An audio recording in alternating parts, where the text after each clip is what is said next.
नजरादा मुंसिफ TV में आपका इस्तकबाल। आप देख रहे हैं पीएचडी यानी पंजाब, हरियाणा और दिल्ली से जुड़ी खबरें। शुरुआत करेंगे हेडलाइंस के साथ। सुर्खियों को पेश करने में ताउन किया है डॉक्टर ऑर्थो ऑयल के साथ साथ डॉक्टर ऑर्थो कैप्सूल्स साथ लेना ना भूलें। एआई समिट में हंगामा आरआई का मामला। दिल्ली की अदालत ने यूथ कांग्रेस लीडर उदय भानु को 4 दिन के लिए पुलिस तहवील में भेजा।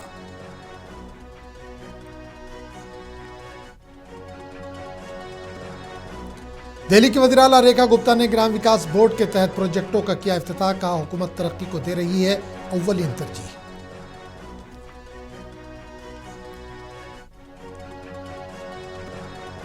बजट इजलास के दौरान हरियाणा कांग्रेस अरकान का एहतजाज। अपोजिशन लीडर भूपेंद्र सिंह हुड्डा ने बजट को अवाम मुखालिफ करार दिया।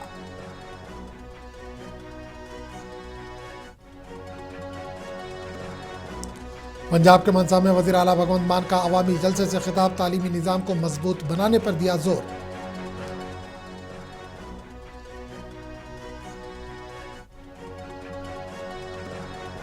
लुधियाना से दरभंगा जा रही निजी ट्रैवल की बस उलट गई। 5 मुसाफिर हलाक, दीगर 2 दर्जन मुसाफिर हुए जख्मी।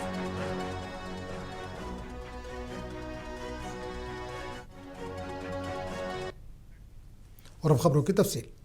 दिल्ली में मुनक्किदा एआई समिट के दौरान पेश आए एहतजाज में शामिल यूथ कांग्रेस के सदर उदय भानु को दिल्ली की एक अदालत ने 4 दिन की पुलिस तहवील में भेज दिया है। पुलिस के मुताबिक एआई समिट के मुकाम पर एहतजाज और हंगामा आरआई के इल्ज़ाम में उदय भानु को हिरासत में लिया गया था। तफ्तीशी हुक्काम ने अदालत से मौक़िफ़ इख्तियार किया कि मुलजिम से मज़ीद पूछगछ और दीगर अफराद की शिनाख्त के लिए फ़िज़िकल रिमांड ज़रूरी है। अदालत ने दलाइल सुनने के बाद 4 रोज़ा पुलिस रिमांड मंजूर कर लिया। दूसरी जानिब इंडियन यूथ कांग्रेस के रहनुमाओं का कहना है कि एहतजाज पुरअमन था और गिरफ्तारी सियासी इंतकाम का हिस्सा है। पार्टी कारकुनों ने इस इक़दाम की मजम्मत करते हुए फौरी रिहाई का मुतालबा किया। पुलिस हुक्काम के मुताबिक मुकदमे की तफ्तीश जारी है और समिट के दौरान सिक्योरिटी इंतजामात में खलल डालने के पहलुओं का जायजा लिया जा रहा है। अदालत में आइंदा पेशी पर केस की पेशरफ से मुतल्लिक मजीद तफसीलात सामने आने का इम्कान है।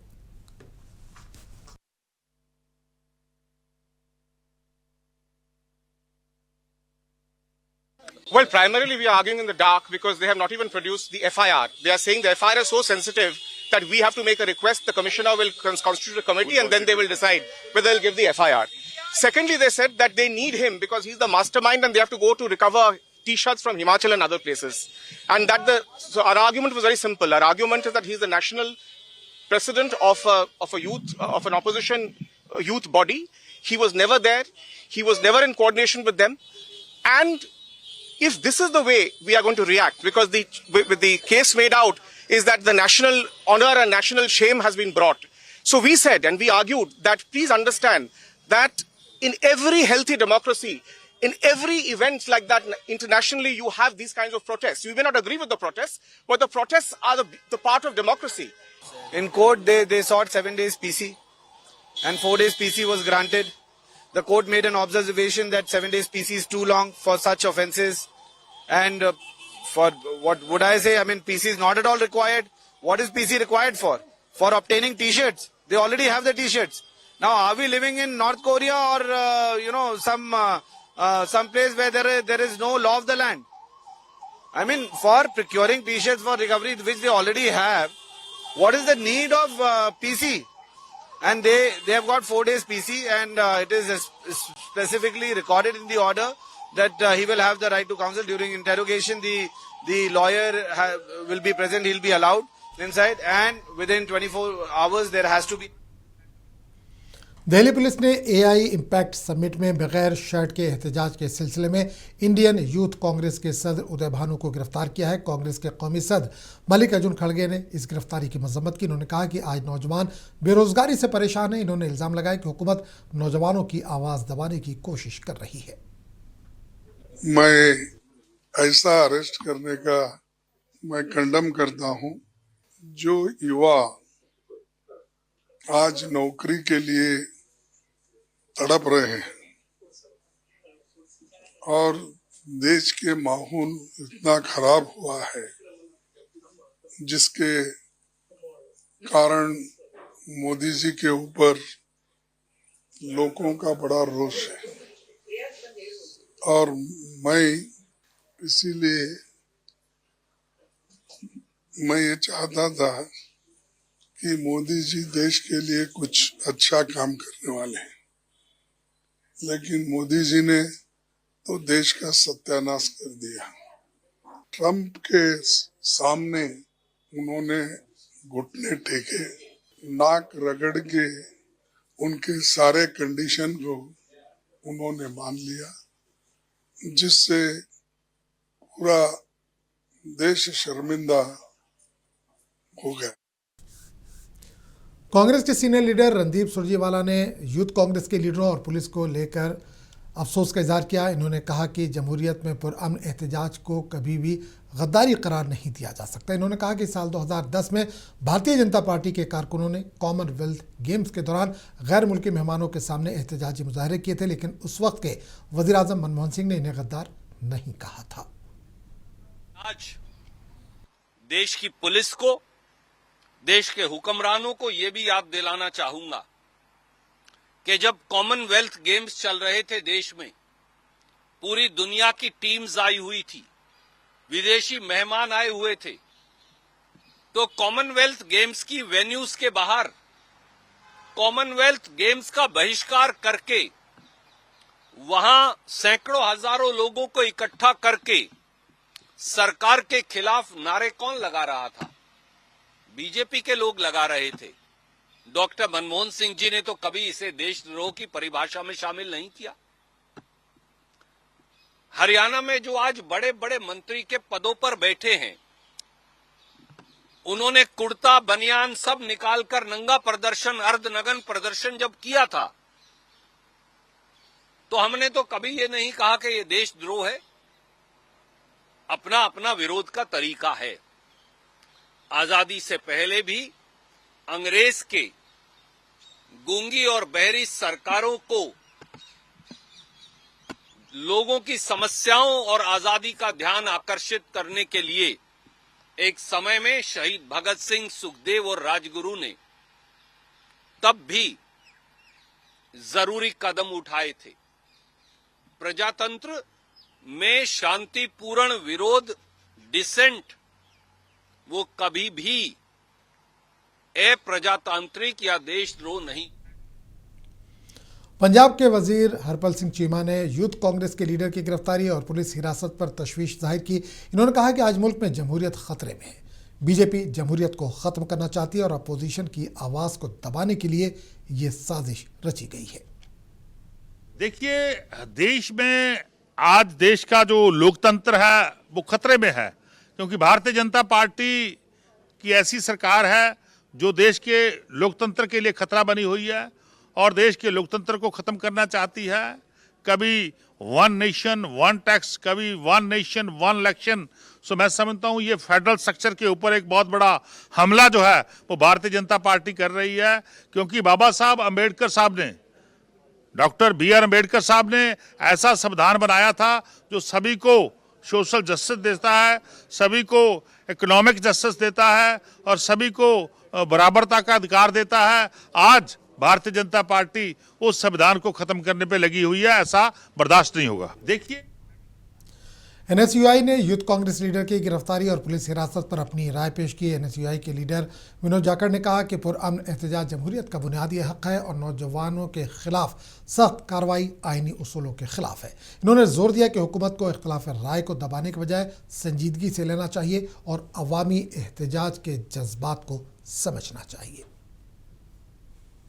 हमारे IYC के राष्ट्रीय अध्यक्ष को जिस तरीके से गिरफ्तार किया गया है और ये अलोकतांत्रिक है, इसका NSUI विरोध करती है और हम यही मानते हैं कि हमारे IYC के साथियों ने इस समिट के अंदर एक लोकतांत्रिक तरीके से, एक शांतिपूर्ण तरीके से जो है अपना विरोध प्रदर्शित किया। ये विरोध जो है शिक्षा और रोजगार को लेके था और प्रधानमंत्री कॉम्प्रोमाइज्ड हैं, इसमें कोई दोहराई नहीं है। प्रधानमंत्री सरेंडर हो गए हैं और देश के अंदर आज ऐसी स्थिति बन गई है कि नौजवान पीढ़ी उनके पूरा खिलाफ खड़ी हुई है। हम यही कहेंगे, आज IYC ऑफिस में हमारे राष्ट्रीय अध्यक्ष जी की गिरफ्तारी को लेकर हम सब धरने पर बैठे हुए हैं और NSUI जो है पूरे देश में आंदोलन। बीजेपी के सीनियर लीडर अनुराग ठाकुर ने कांग्रेस लीडर राहुल गांधी को तनकीद का निशाना बनाया। उन्होंने कहा कि राहुल गांधी मुल्क दुश्मन अनासिर के तर्जुमान बन चुके हैं। वो मुल्क दुश्मन एजेंडे चलाते हैं। इनका वाहिद मकसद मुल्क में इंतशार फैलाना है। राहुल गांधी अब राष्ट्र विरोधी ताकतों के प्रवक्ता बन गए हैं, भारत विरोधी एजेंडा चलाते हैं, नकारात्मक राजनीति को बल देते हैं, अराजकता फैलाने का प्रयास करते हैं। इनका एक ही काम हो गया, झूठ बोलो, भय और भ्रम फैलाओ, भारत को बदनाम करो, मोदी विरोधी राजनीति करो और देश जो विकास कर रहा है भारत को दुनिया भर में बदनाम करो। अगर भारत की इकॉनमी सबसे तेज़ी से बढ़ती है तो उसको डेड इकॉनमी बोलते हैं। इंडिया एआई समिट जिसकी प्रशंसा पूरी दुनिया कर रही है, बहुत सफल समिट हुई, वहाँ पर शेमलेस और शर्टलेस नंगा नाच करके अभद्र प्रदर्शन करते हैं। राहुल गांधी जी की राजनीति क्या विदेशों से तय हो रही है? क्या कांग्रेस पार्टी विदेशियों का एजेंडा चला रही है? क्या अंकल सैम और सोरोस के कहने पर यह पार्टी अब चल रही है? क्या भारत के प्रतिद्वंदी देश उनका सहयोग अब कांग्रेस पार्टी?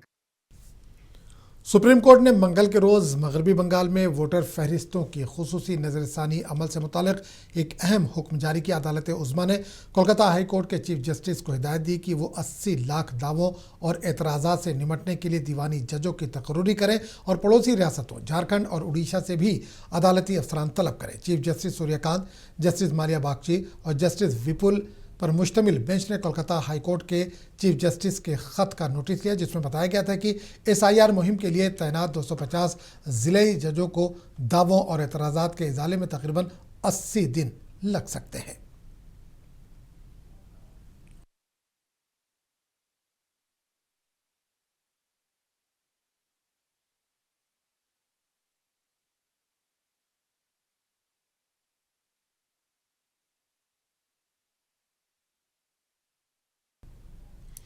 दिल्ली के वज़ीर आला रेखा गुप्ता ने ग्राम विकास बोर्ड के तहत प्रोजेक्टों का इफ्तिताह किया। इस मौके पर वज़ीर आला ने कहा कि हुकूमत तरक्की को अव्वलीन तरजीह दे रही है और ग्राम विकास बोर्ड के जरिए सड़कों की तामीर, निकासी आब के निज़ाम की बेहतरी, पीने के साफ पानी की फराहमी और कम्युनिटी सेंटर्स की तामीर जैसे अहम इक़दाम किए जा रहे हैं।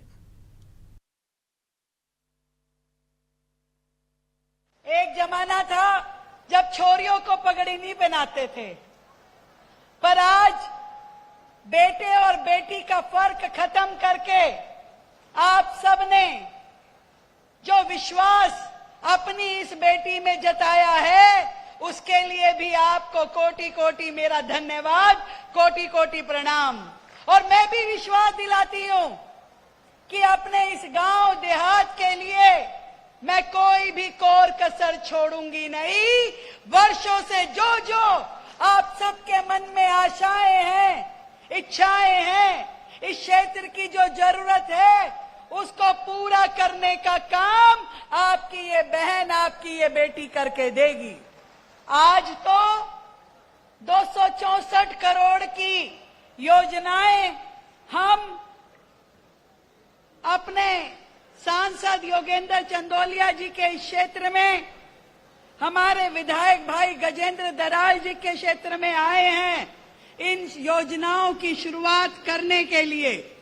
पर मैं बधाई देती हूं अपने ग्रामीण विकास मंत्री भाई कपिल मिश्रा जी को और ग्रामीण विकास बोर्ड के चेयरपर्सन भाई राजकुमार जी को, जिन्होंने इस एक साल में यानी 365 दिन में पूरी गांव देहात की जो हमारी बेल्ट है, इसमें लगभग 1600 करोड़ के काम लगा के दिए हैं।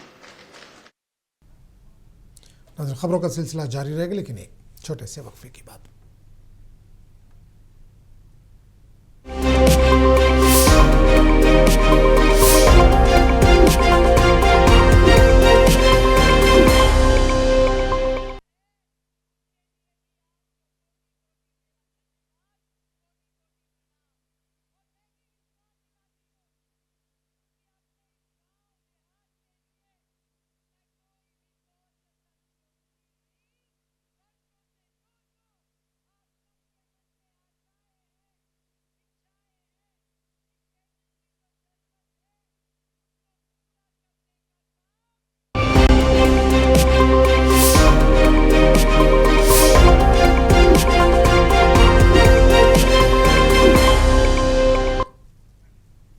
एक बार फिर आपका इस्तकबाल है।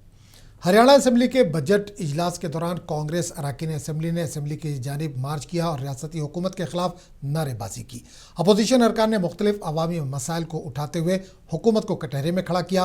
अपोजिशन लीडर भूपेंद्र सिंह हुड्डा ने मीडिया से गुफ्तगू करते हुए कहा कि रियासत में बेरोजगारी, महंगाई और किसानों के मसाइल संगीन सूरत हाल इख्तियार कर चुके हैं, लेकिन हुकूमत इन पर संजीदगी से तवज्जो नहीं दे रही। इन्होंने इल्ज़ाम लगाया कि बजट में अवाम को कोई बड़ा रिलीफ नहीं दिया गया।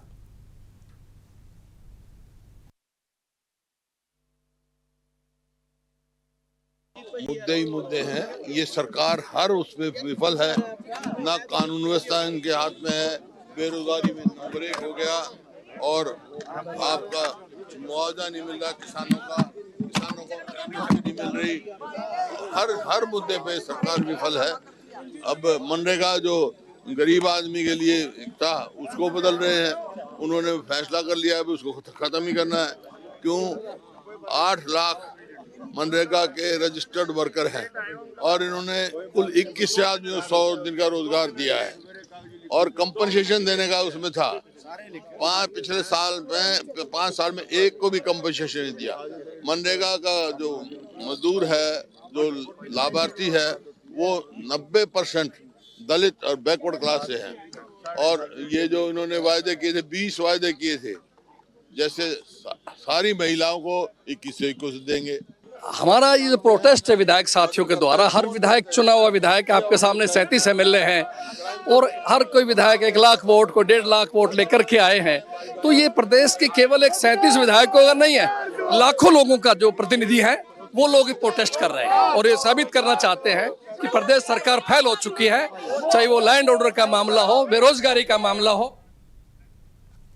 पंजाब के वज़ीर आला भगवंत मान ने मनसा में अवामी जलसे से खिताब किया। इस मौके पर इन्होंने सूबे के तालीमी निज़ाम को मजबूत बनाने पर जोर दिया। वज़ीर आला ने कहा कि तालीम हर बच्चे का बुनियादी हक है और हुकूमत इस बात को यकीनी बनाने के लिए काम कर रही है कि हर सतह पर मियारी तालीम फराहम की जाए।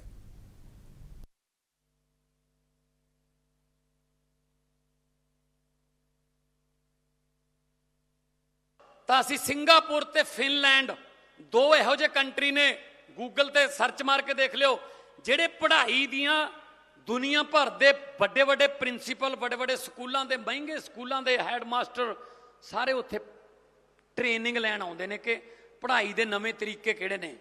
ਅਸੀਂ ਉਹਨਾਂ ਦੋਨਾਂ ਨਾਲ ਸੰਪਰਕ ਕਰਕੇ ਅੱਜ ਸਾਡੇ ਜਿਹੜੇ ਬੈਚ ਨੇ ਹੈਡ ਮਾਸਟਰਾਂ ਦੇ, ਟੀਚਰਾਂ ਦੇ, ਪ੍ਰਿੰਸੀਪਲਾਂ ਦੇ ਫਿਨਲੈਂਡ ਦੇ ਵਿੱਚ ਤੇ ਸਿੰਗਾਪੁਰ 'ਚ ਜਾ ਕੇ 15-15 ਦਿਨ ਦੀ ਟ੍ਰੇਨਿੰਗ ਲੈ ਕੇ ਇੱਥੇ ਆਉਂਦੇ ਨੇ। ਇੱਥੇ ਆ ਕੇ ਆਪਣੇ ਨਾਲਦਿਆਂ ਨੂੰ ਸਿਖਾਉਂਦੇ ਨੇ ਤੇ ਬੱਚਿਆਂ ਨੂੰ ਸਿਖਾਉਂਦੇ ਨੇ।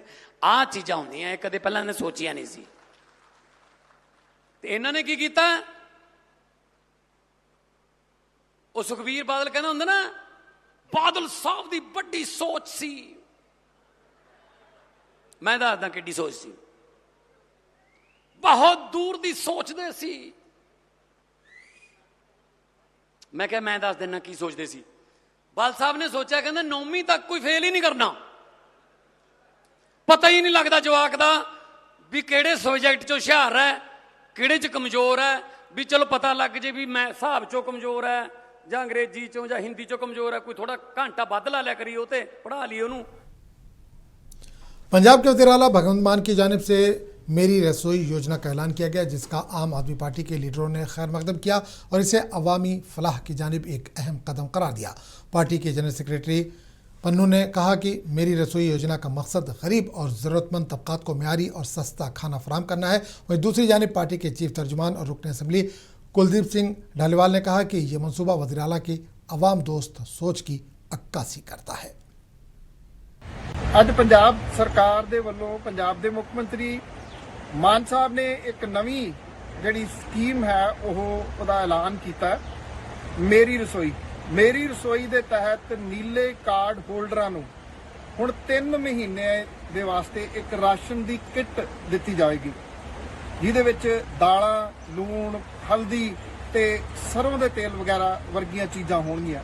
ਹਰ 3 ਮਹੀਨੇ ਤੋਂ ਬਾਅਦ ਇਹ ਕਿੱਟ ਹਰ ਰਸੋਈ ਦੇ ਵਿੱਚ ਪਹੁੰਚੂਗੀ। ਜਾਂਚ ਪਰਖ ਕੇ ਇਹ ਕਿੱਟ ਦਿੱਤੀ ਜਾਊਗੀ ਤਾਂ ਕਿ ਲੋਕਾਂ ਨੂੰ ਸ਼ੁੱਧ ਜਿਹੜਾ ਖਾਣਾ ਉਹ ਪ੍ਰੋਵਾਈਡ ਕਰਵਾਇਆ ਜਾ ਸਕੇ। ਅੱਜ ਪੰਜਾਬ ਦੀ ਕੈਬਨਿਟ ਨੇ ਅਤੇ ਪੰਜਾਬ ਦੇ ਮੁੱਖ ਮੰਤਰੀ ਸਰਦਾਰ ਭਗਵੰਤ ਸਿੰਘ ਮਾਨ ਜੀ ਨੇ ਕੀਤਾ। ਅੱਜ ਉਹਨਾਂ ਨੇ ਜਿਹੜੀ ਮੇਰੀ ਰਸੋਈ ਨਾਂ ਦੀ ਇੱਕ ਸਕੀਮ ਸ਼ੁਰੂ ਕੀਤੀ ਹੈ, ਜਿਹੜਾ 40 ਲੱਖ ਪਰਿਵਾਰਾਂ ਨੂੰ ਇੱਕ ਕਿੱਟ ਦੇ ਰੂਪ ਦੇ ਵਿੱਚ ਸਮਾਨ ਜਿਹੜਾ ਉਹ ਦੇਣਾ ਹੈ।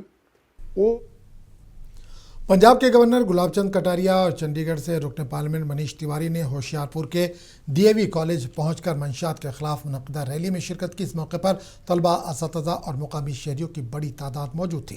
रैली से खिताब करते हुए गवर्नर गुलाब चंद कटारिया ने कहा कि मंशियात एक संगीन समाजी मसला है, जिसके खात्मे के लिए हुकूमत, तालीमी इदारों और समाज के हर फर्द को मुश्तरका कोशिश करनी होगी। इन्होंने नौजवानों पर जोर दिया कि मंशियात से दूर रहें और माशरे में बेदारी पैदा करने के सफ़ीर बने। मनीष तिवारी ने भी खिताब में कहा कि मंशियात के खिलाफ जंग सिर्फ कानून नाफिज करने वाले इदारों की जिम्मेदारी नहीं, बल्कि पूरे माशरे की इज्तिमाई जिम्मेदारी है।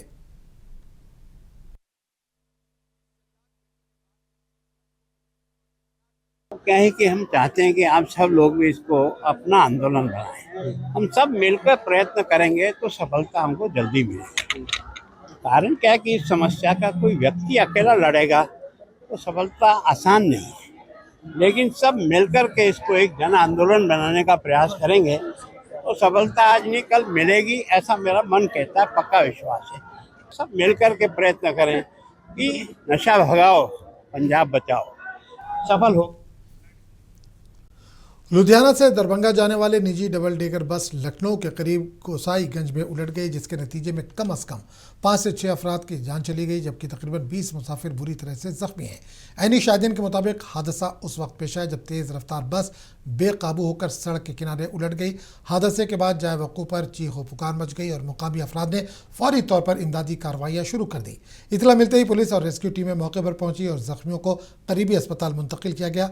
जख्मी मुसाफिरों ने इल्ज़ाम आयद किया कि बस ड्राइवर ने रास्ते में एक ढाबे पर क़याम के दौरान शराब नोशी की थी और इसके बाद नशे की हालत में तेज़ रफ्तारी से गाड़ी चला रहा था। बाज़ जख्मियों का कहना है कि उन्होंने ड्राइवर को एहतियात से गाड़ी चलाने को कहा था, ताहम इसने रफ्तार कम नहीं की।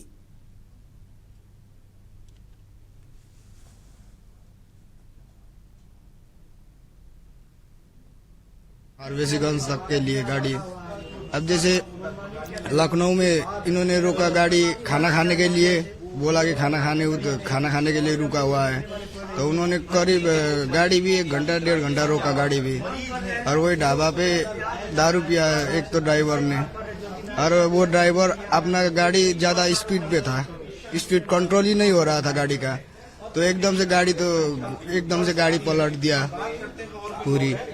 दारू पीकर मेरे साथ तो बंदे चार थे, पर उनको इतना चोट नहीं लगा, मेरे को ही लगा ज्यादा चोट। वो तो अभी भी वही गाड़ी जहाँ पलटा हुआ है वही है सारे। बिहार के रहने वाले हैं, आशीष कुमार नाम हुआ। हम खन्ना बैठे गाड़ी पर, लखनऊ के आसपास में ढाबा पर गाड़ी रोका, खाना पीना खाया, हम भी खाए। कहीं आगे आने के बाद गाड़ी पलटी मार दिया, ऐसे क्या गाड़ी पलटी मार दिया, हिचकने ले गया, बंदा अंदर गिरा, उसको निकाले, हम भी निकाले शीशा फोड़ के, पीछे में आदमी मर गया। हम हरियाणा के पानीपत में एक एयर एम्बुलेंस हादसे के नतीजे में 7 अफराद हलाक हो गए। एयर एम्बुलेंस एक जले हुए मरीज को सर गंगाराम अस्पताल लेकर जा रही थी, इस दौरान यह हादसा पेश आया। ऐनी शाहिदी ने बताया कि एम्बुलेंस अचानक बेकाबू हो गई और गिरकर तबाह हो गई। रेस्क्यू टीमें फौरी तौर पर मौके पर पहुंची और मलबे से जख्मियों और लाशों को निकालने की कार्रवाइयाँ शुरू की गई। हादसे के बाद जाबाक होने वालों के लवाकिन शदीद सदमे में है।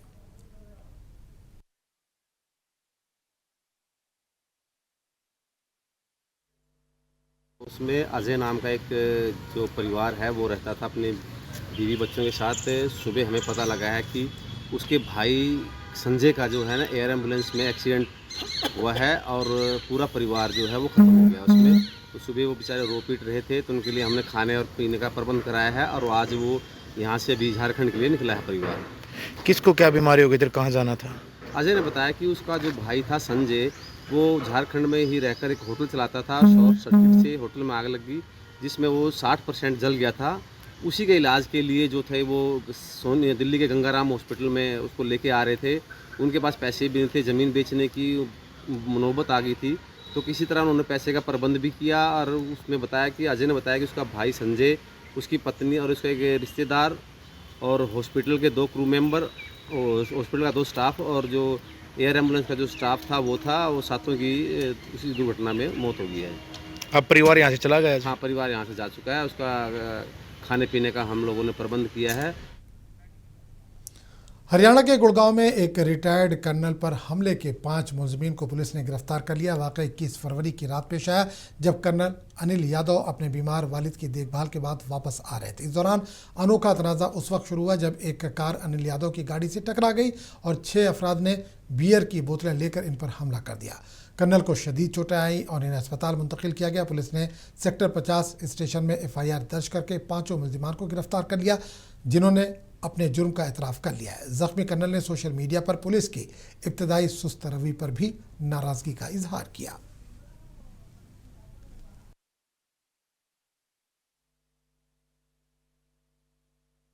देखिए, इस मामले में सेक्टर 50 पुलिस स्टेशन में एक इन्फॉर्मेशन मिली थी कि एक व्यक्ति के साथ कुछ लोगों के द्वारा झगड़ा किया गया है। पुलिस की टीम स्पॉट पर गई थी और लेटर ऑन विक्टिम जो था उसके बारे में पता करते पुलिस की टीम हॉस्पिटल गई थी, जहां विक्टिम की वाइफ ने रिटर्न स्टेटमेंट दिया था कि अभी जो विक्टिम है हॉस्पिटलाइज है तो लेटर वो अपनी कंप्लेंट फाइल करेंगे। पुलिस के द्वारा इस मामले में आज दोबारा से विक्टिम से संपर्क किया गया। विक्टिम के द्वारा अपनी रिटर्न कंप्लेंट पुलिस को फाइल की गई है।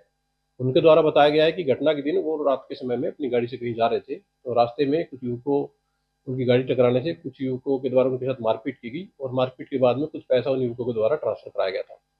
पुलिस के द्वारा इस मामले में तुरंत ही FIR रजिस्टर की गई थी और FIR। तो इस बुलेटिन फिलहाल इतना ही। अगले बुलेटिन में आपसे फिर मुलाकात होगी। आदाब।